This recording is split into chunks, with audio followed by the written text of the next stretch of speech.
नमस्कार दोस्तों, लीलाधारी भगवान श्री कृष्ण को रणछोड़ के नाम से भी जाना जाता है। आज उनके रणछोड़ बनने की आपको कहानी बताते हैं, लेकिन उससे पहले यदि अभी तक आपने हमारे चैनल को सब्सक्राइब नहीं किया है तो प्लीज़ जल्दी से इसे सब्सक्राइब करें, बेल आइकन की घंटी प्रेस करें, हमें कमेंट बॉक्स में जाकर कमेंट भी करें और अपने दोस्तों के साथ इसे शेयर जरूर करें।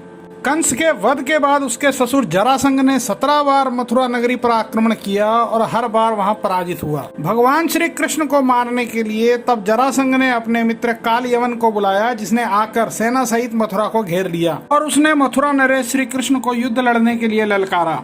कालयवन त्रिगत राज्य के कुलगुरु ऋषि शेषरायण का पुत्र था। किसी सिद्धि को प्राप्त करने के लिए उन्होंने 12 वर्षों तक ब्रह्मचर्य का पालन करना था। उस समय किसी ने उन्हें नपुंसक कह दिया, तब उन्होंने शिव की तपस्या की, उन्हें प्रसन्न किया और भगवान शिव से मांगा कि मुझे एक ऐसा पुत्र दें जो अजेय हो और किसी भी अस्त्र शस्त्र से ना मारा जा सके, उसे कोई भी सूर्यवंशी या चंद्रवंशी योद्धा परास्त ना कर सके, कोई भी उसका सामना ना कर सके।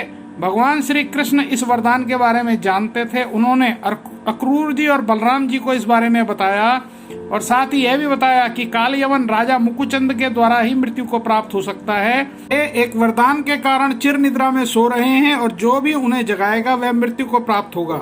इसी कारण श्री कृष्ण ने कालयवन को संदेश भेजा कि केवल कृष्ण और कालयवन के बीच ही युद्ध हो, सेना को व्यर्थ में क्यों लड़वाया जाए।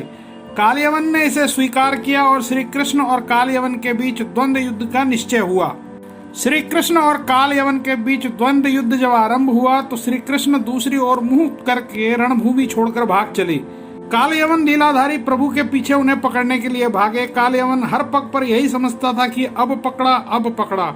श्री कृष्ण भागते भागते एक गुफा में घुस गए। वहां वरदान स्वरूप घोर निद्रा में लीन मुकुचंद पर अपना पीताम्बर डालकर वे छिप गए। कालयवन भी गुफा में आ चुका था। वहां पीताम्बर ओढ़े सोते हुए मनुष्य को देखा उसने और कालयवन ने उन्हें देखकर यह सोचा कि मुझे दौड़ा दौड़ा कर इतनी दूर ले आया और अब बिल्कुल साधु बाबा बनकर सो रहा है।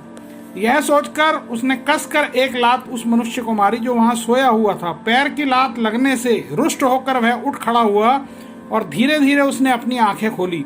उसकी दृष्टि पड़ते ही कालयवन के शरीर में अग्नि पैदा हो गई और क्षण भर मात्र में वह जलकर राख का ढेर बन गया।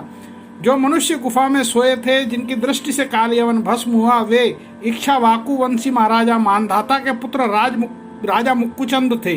वे ब्राह्मणों के परम भक्त, सत्य प्रतिज्ञ और महापुरुष थे। एक बार इंद्रादि देवता असुरों से अत्यंत भयभीत हो गए थे। उन्होंने अपनी रक्षा के लिए राजा मुकुचंद से प्रार्थना की। राजा मुकुचंद ने बहुत समय तक देवताओं की रक्षा की। उस समय देवताओं ने उन्हें दीर्घ निद्रा में सोने का वर दिया और कहा कि सोते समय यदि कोई आपको बीच में जगाएगा तो वह आपकी दृष्टि पड़ते ही उसी क्षण भस्म हो जाएगा। इस तरह कालयवन द्वारा मुकुचंद को निद्रा से जगाने पर उनकी दृष्टि से कालयवन भस्म हुआ और लीलाधारी प्रभु श्री कृष्ण को रणछोड़ भी कहा जाने लगा। तो दोस्तों, ये जानकारी आपको कैसी लगी? आप हमारी वीडियो को लाइक करें और आपका कीमती समय हमें देने के लिए धन्यवाद। नमस्कार।